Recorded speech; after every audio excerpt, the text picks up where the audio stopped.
கடவுள் வந்தாருங்கிறதுக்கு எப்படி இருக்கும் அப்படின்னா, இறைவன் சில உயிரினங்கள் மூலமாகத்தான் உங்ககிட்ட வந்து பேசுகிறாரு. இந்த உண்மை உங்களுக்கு தெரியல. இப்போ நமக்கு தெரிஞ்சிருக்கு, யான் பெற்ற இன்பம் பெருக வையகம்னு 4 பேருக்கு சொல்ல போகிறோம். 3 பள்ளி இருந்துச்சுன்னா, பள்ளிகள் சப்தமிடுவதை வைத்து கொண்டு நல்லா கவனிக்கணும், வார்த்தையை கவனிங்க. பள்ளிகள் சத்தமிடுவதை வைத்து இறைவன் உங்களை ஆமோதிக்கிறான். ஒரு விஷயம் பேசுகிறீங்க, பள்ளி சவுண்டு கொடுக்குது, அதுலேயும் எந்தெந்த திசையில் இருந்தாலும் கணக்கு இருக்குது. சில இடங்களில் கவனித்து பாருங்கள். எங்கள் அம்மா சொல்லுவா, இந்த இடத்துல பள்ளி சகனம் கொடுக்குது, சரியில்லடா சண்டை வரப்போகுதுடாம்பா.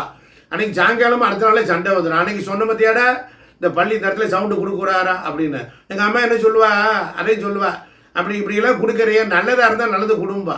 இப்போ நல்லது பத்திரம் இருந்தால் கெட்டது வர்றது தெரியாமல் போய்டும் இல்லையா? புரியுதுங்களா? சுவாமி படத்துக்கு பின்னால் போய் இருக்கக்கூடிய பள்ளிகள் தான் தெய்வமாக பேசுது. கடவுள் உருவமற்ற ஒருவன் நமக்காக கருணையோடு உருவத்தை எடுத்து வரான். புரியுதுங்களா? அது மாதிரி இறைவன் வந்து இப்படி பேசுகிறார்.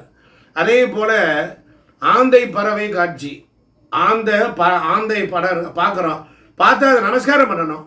நமஸ்காரம், நீங்கள் மகாலட்சுமிக்கு வாகனம், என் கண்ணில் பட்டிருக்கீங்க, நீங்கள் அம்மாட்ட சொல்லுங்கள், என் வீட்டில் கொஞ்சம் செல்வ செழிப்பன். இந்த பூமியில் வேறு என்னையா கேட்க போகிறோம்? சுகமாக வாழத்தானையா, வேறு என்ன வேண்டும்? வேறு என்னையா வேண்டும்? காசு வேண்டும், பணம் வேண்டும், நல்ல துணிமணி வேண்டும், நல்ல சாப்பிடணும், நல்ல சந்தோஷமாக இருக்கணும், பிள்ளைகள். இதை தவிர வேறு என்ன எங்கே போகிறோம்?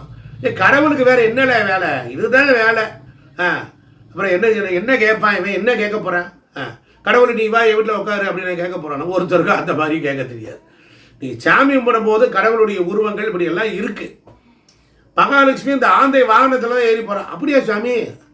நம்ம என்னைக்கு பார்த்தோம்? நம்ம வீட்டில் பிள்ளையார் கதை தெரியாது, முருகன் கதை தெரியாது, மகாலட்சுமி எப்படி பிறந்தான்னு தெரியாது, நமக்கு இந்த ஆன்மீகத்தை பற்றியே தெரியல. அப்புறம் இதெல்லாம் சொன்னால், ஆமாம் இதை வச்ச பாட்டுனா பணம் வந்துருமாங்க. இப்படி பேசுனா எப்படியா? எல்லோரும் இப்படி பேசவும் செய்றீங்க. உங்களை பார்த்தா எனக்கு கஷ்டமாக இருக்குது. உங்கள் வீட்டில் உள்ள பொம்பளையாளுங்க பிள்ளைகள்லாம் சிரமப்படுது. ஐயா, இந்து மதத்தில் இதெல்லாம் நம்பிக்கை.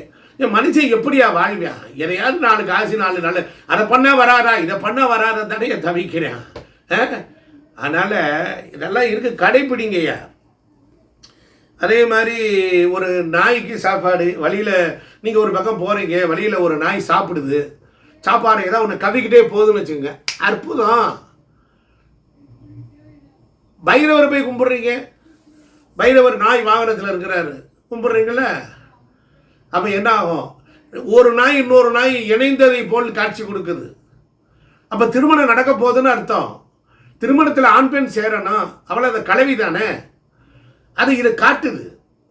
நாய் என்பது வேதங்களாக தத்தாத்திரேயருக்கு சொல்கிறார். அப்போ தத்தாத்திரேயர்னு ஒரு பெரிய மகான் கடவுள் நாய்களை ஏன் வாகனமாக்கியிருக்காரு? 4 வேதம், 4 வேதத்தை நாயாக மாற்றி 4 நாய்களோடு வந்தார்.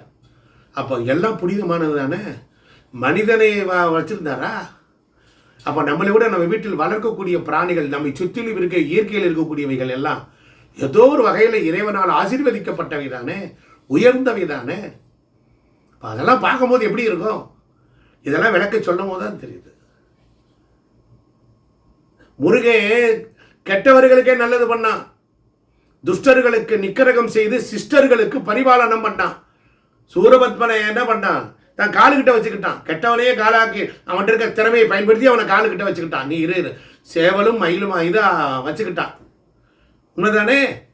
உங்களே வச்சுக்க மாட்டாரா எங்கள் அப்பே முருகப்பெருமான்?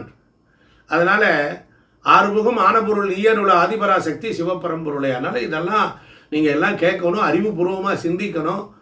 ஆமாம், உங்கள் கமெண்ட் பாக்ஸில் போடுங்க, உங்கள் கேள்வி கேளுங்க, நான் ஐயா பதில் சொல்கிறேன். நன்றி, வணக்கம். மறக்காமல் நம்ம சேனல் லைக் பண்ணுங்கள்.